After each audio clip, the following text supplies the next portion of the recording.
travaillé essentiellement sur 4 points, essentiellement, notamment, on a essayé de faire des constats qui présentent un peu l'état des lieux selon nous, nos propres expériences, selon ce que nous savons, aussi avec l'appui des experts qui étaient là, mais aussi des gens qui ont géré les affaires publiques et qui ont été à un moment donné effectivement confrontés à ces questions de sécurité et qui cherchent toujours des réponses et ils sont venus apporter leurs interrogations.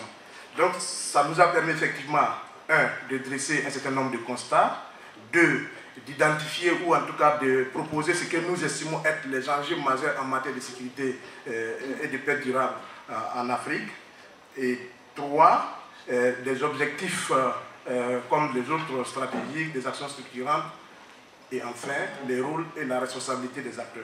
Mais dans l'organisation du travail, nous avons essayé de retenir 3 points essentiellement en fusionnant les 2 derniers points. Donc, le premier point, c'est effectivement les constats. Le deuxième point, les enjeux majeurs.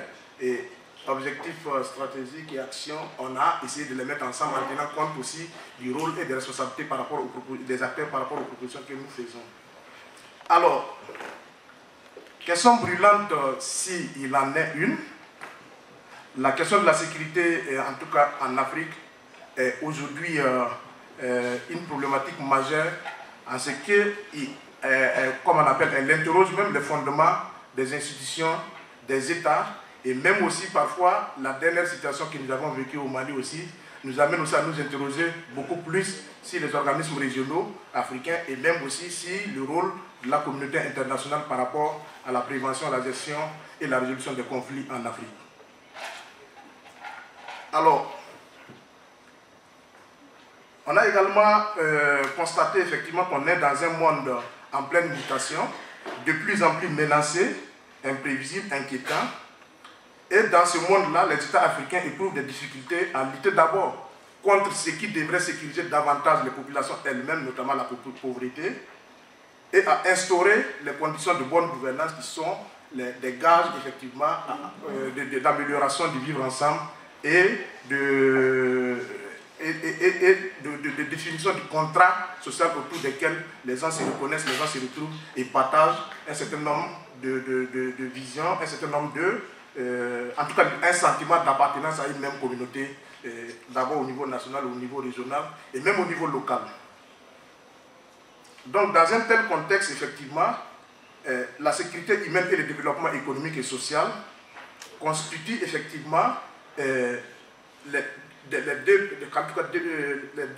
deux faces d'une même pièce, et il est illusoire effectivement de vouloir construire un développement économique et social sans aborder la question de la sécurité humaine, parce que la construction du développement doit partir de l'homme et doit aussi aboutir à l'homme. Alors, le constat majeur qui est sorti effectivement aussi, c'est que en matière de paix et sécurité, l'Afrique rencontre 4 déficits majeurs. Le premier, c'est un déficit de vision.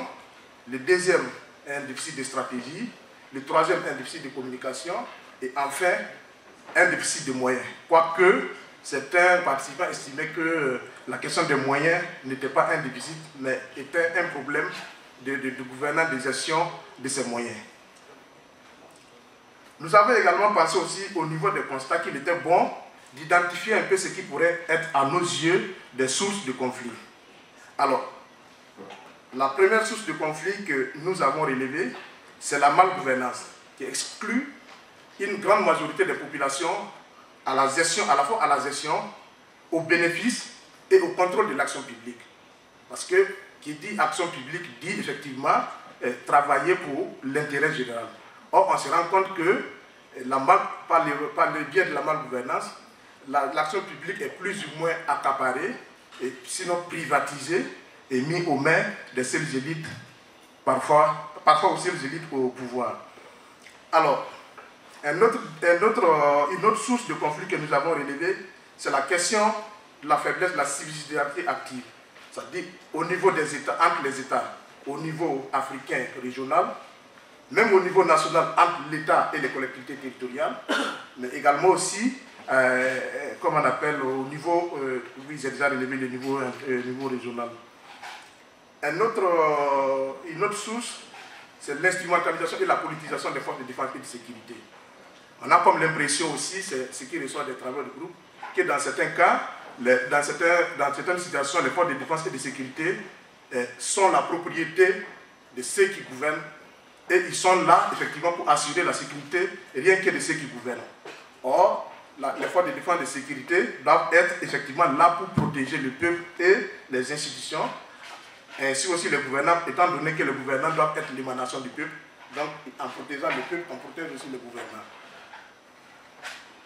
Il y a la question de l'effritement des valeurs traditionnelles et des processus de socialisation des individus. Aujourd'hui, dans la plupart de nos sociétés, l'éducation dans les familles sont en crise, l'école est en crise, bref, tout est en crise. Donc, ça pose le problème, effectivement, de le problème de la formation et de la socialisation des individus. Excusez-moi. Il y a également aussi l'intolérance de la diversité, parce qu'on a comme l'impression que pour certains, au plan religieux, au plan régional, au plan ethnique, la diversité ne semble pas,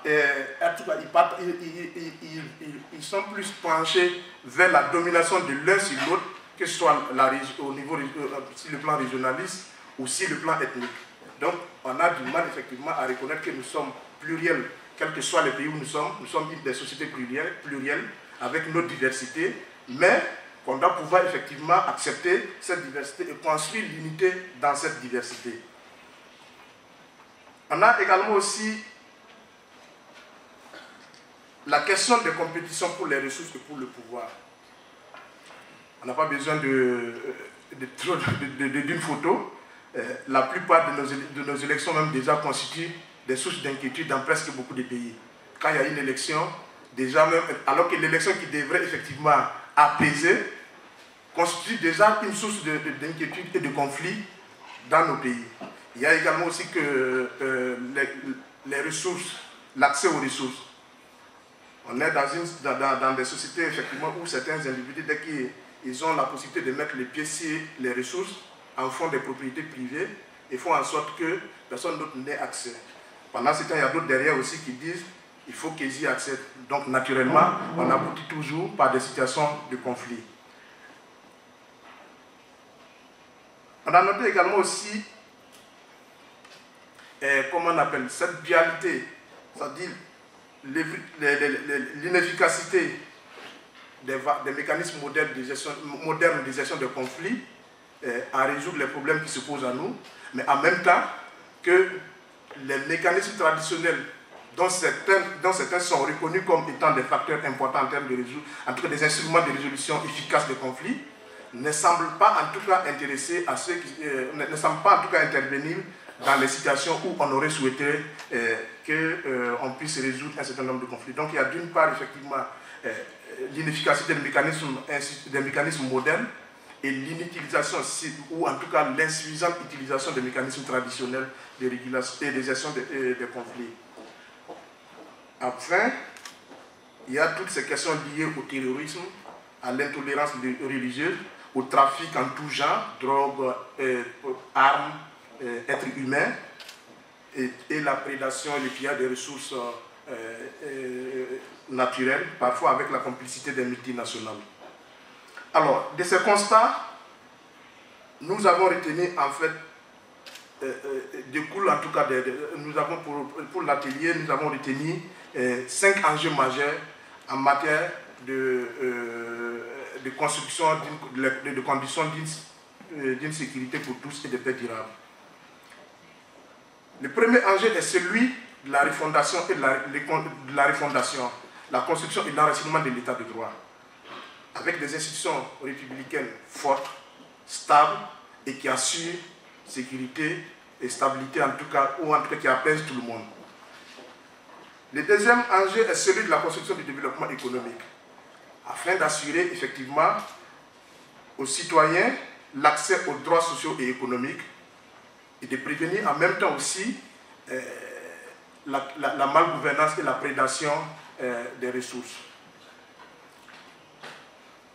Le troisième, et nous avons estimé effectivement qu'il fallait intégrer ce point qui est très important, c'est la refondation du secteur de la sécurité. En alignant les mécanismes modernes avec les mécanismes traditionnels. Et 2, en faisant en sorte qu'on sorte les réflexions et les débats sur la sécurité des seuls maîtres des gouvernants et des forces de sécurité et de défense pour que les citoyens puissent avoir son mot à dire. Donc, du coup, ça découle sur le troisième enjeu qui est celui de l'ouverture d'un dialogue inclusif, constructif entre les acteurs pour tendre vers des engagements collectifs, prenant en compte toutes les échelles de gouvernance. Avant-dernier enjeu,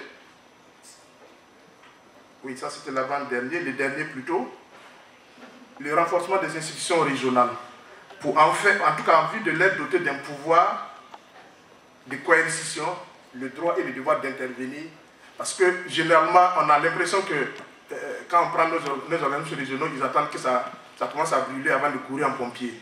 Or, il y a des situations où tout le monde voit venir, mais personne ne dit un mot. Nous avons pensé quand même que c'est un danger important aujourd'hui de faire en sorte que les organismes régionaux puissent être proactifs dans la gestion des questions de sécurité. Alors, voilà rapidement présenté les 5 enjeux. Et de ces enjeux, justement, à partir de ces enjeux, nous avons essayé de formuler des propositions d'action qui tiennent compte de la responsabilité des acteurs institutionnels, notamment l'État et ses démembrements, que ce soit les institutions publiques et même au niveau des collectivités locales. 2. Les acteurs non institutionnels, on a essayé de mettre tout ce qui n'est pas État, donc société civile, secteur privé, les personnes morales, les communicateurs traditionnels, la famille, les communautés, si vous voulez, tout ça, dans le même lot. Et nous avons estimé que c'est vrai que c'est des institutions, les instances régionales, nous avons estimé que leur rôle est spécifique et qu'il fallait effectivement en faire un acteur, une catégorie d'acteurs à part. Et enfin, comme on parle de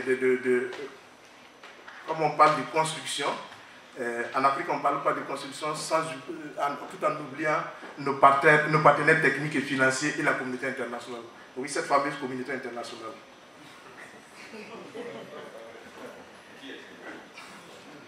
C'est la question qu'il faut se poser. Elle est qui même d'ailleurs, cette communauté internationale? Alors, au niveau des acteurs institutionnels, donc, ce que nous avons fait comme proposition, c'est de dresser l'état des lieux des mécanismes traditionnels existants, les modalités de leur activation. 2. Nous avons estimé qu'il était bon aussi de cartographier les différentes zones de conflit, voir un peu, définir pour pouvoir voir les typologies de ces différents conflits, et quel type de solutions ont été utilisées ou en cours d'utilisation pour voir un peu quel est le degré d'efficacité des solutions que nous utilisons et comment effectivement pouvoir combler les déficits au cas où il y en a. Nous avons estimé aussi qu'il était bon de créer les conditions d'une confiance entre d'une part les institutions et la société, l'État et les institutions et la société, les gouvernants et les gouvernés, mais les forces de sécurité aussi et puis les populations. Parce que dans certains pays, jusqu'à présent, on est en juillet 2012, jusqu'à présent dans certains pays, les militaires, ou en tout cas les forces de défense et de sécurité, sont craintes par les populations qui les voient comme des corps étrangers dans leur société. Donc nous avons estimé qu'il était bon effectivement de travailler à créer les conditions d'une confiance pour faire en sorte qu'on reconnaisse que les forces de sécurité ont leur rôle et responsabilité dans la société, mais en même temps aussi que nous devons effectivement les accompagner en termes de collaboration pour faire en sorte qu'ils puissent pouvoir faire efficacement leur travail. Nous avons pensé aussi qu'il était bon d'identifier, documenter et institutionnaliser les mécanismes traditionnels constitutifs d'instruments efficaces et adaptés de prévention, de gestion et de résolution des conflits.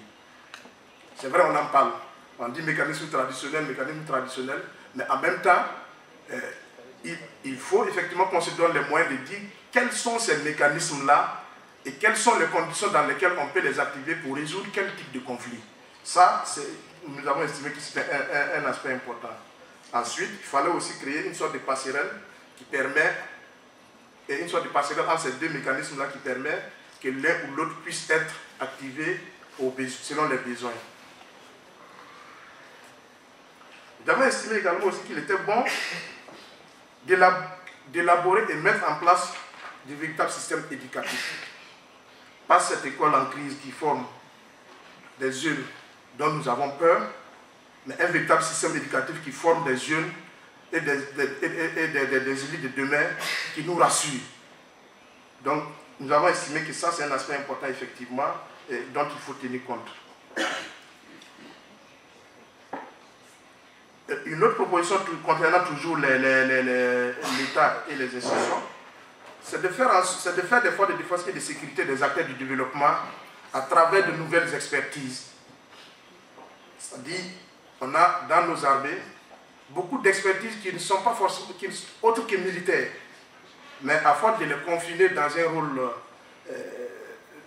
purement, en tout cas de régalien ou un rôle de militaire.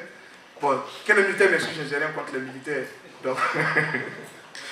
Donc, nous avons estimé qu'il fallait en faire des acteurs du développement en les aidant effectivement à développer ou à consolider les nouvelles expertises qui sont à leur niveau.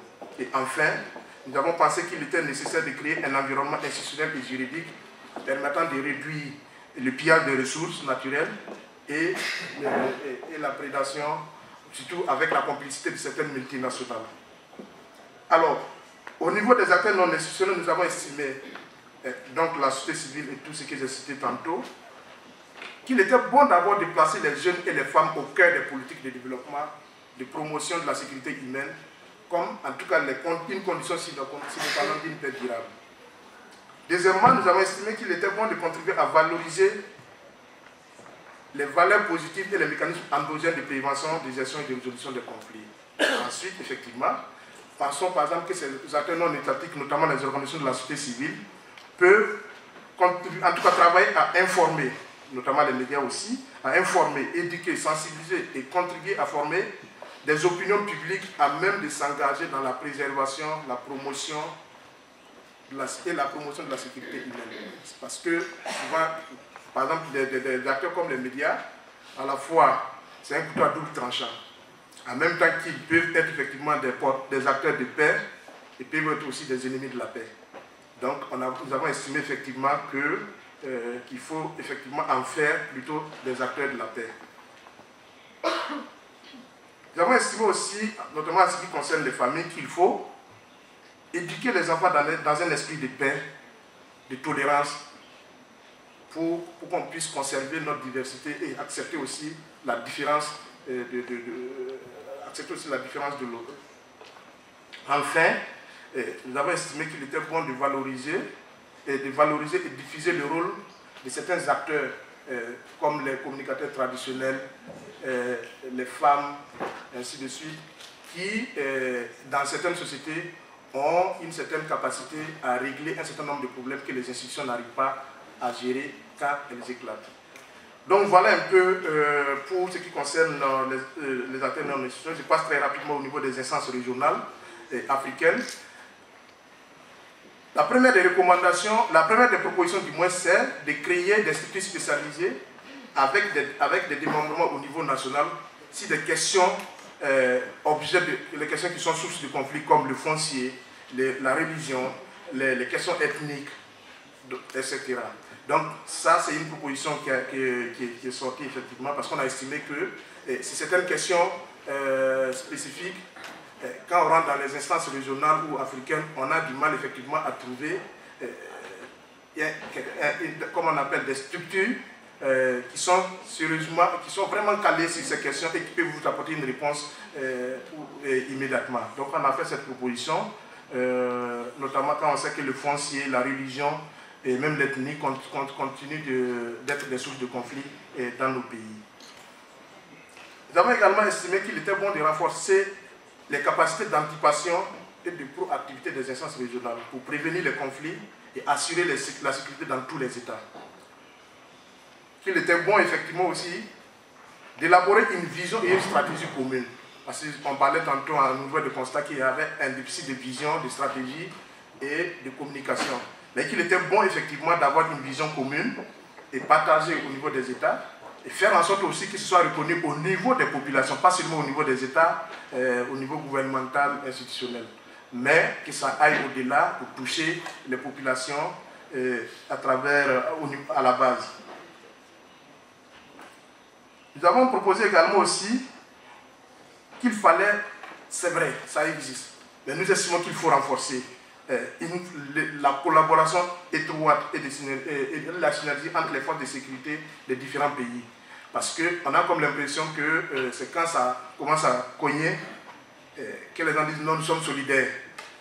Donc, disons qu'il faut effectivement renforcer la collaboration avant, pendant aux besoins et après aussi si nécessaire. Alors, enfin, à ce niveau, enfin, effectivement, nous avons pensé qu'il était bon de travailler effectivement à ce que les instruments de prévention des conflits, en tout cas au niveau de ces instances régionales, puissent être appropriés par les populations. Pour faire en sorte que, en fait, quand on décide de prendre une décision, mon parent, Fayenko qui est là-bas, ne soit pas surpris qu'il ait un tel instrument au sein de la CEDEAO ou de l'Union africaine alors qu'il est un citoyen de la CEDEAO et de l'Union africaine. Donc de faire en sorte qu'il y ait une appropriation beaucoup plus large au-delà des instances, au-delà des gouvernements, au-delà des experts pour toucher les citoyens là où ils sont. En fait, dernier groupe d'acteurs, c'est nos amis, les partenaires techniques et financiers et la communauté internationale.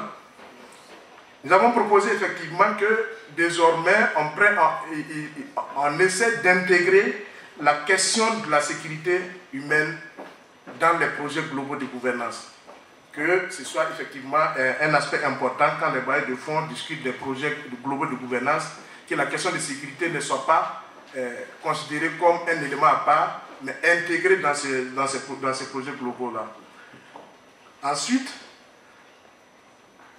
nous proposons qu'ils puissent accompagner et soutenir l'Afrique dans la construction d'une vision, d'une stratégie, et soutenir la formation de nouvelles forces de défense et de sécurité conscientes des enjeux et équipées conséquemment. On a vu dans certaines situations où nos forces de défense ont dit abandonner le terrain parce que certainement soutiennent-ils faute de moyens. Donc, ça, c'est un aspect important. Voilà très rapidement.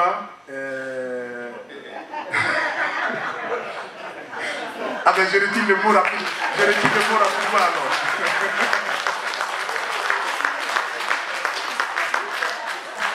Donc, je retire le mot rapidement. Donc, voilà enfin les éléments de conclusion de l'atelier 5. Je vous remercie de votre aimable attention.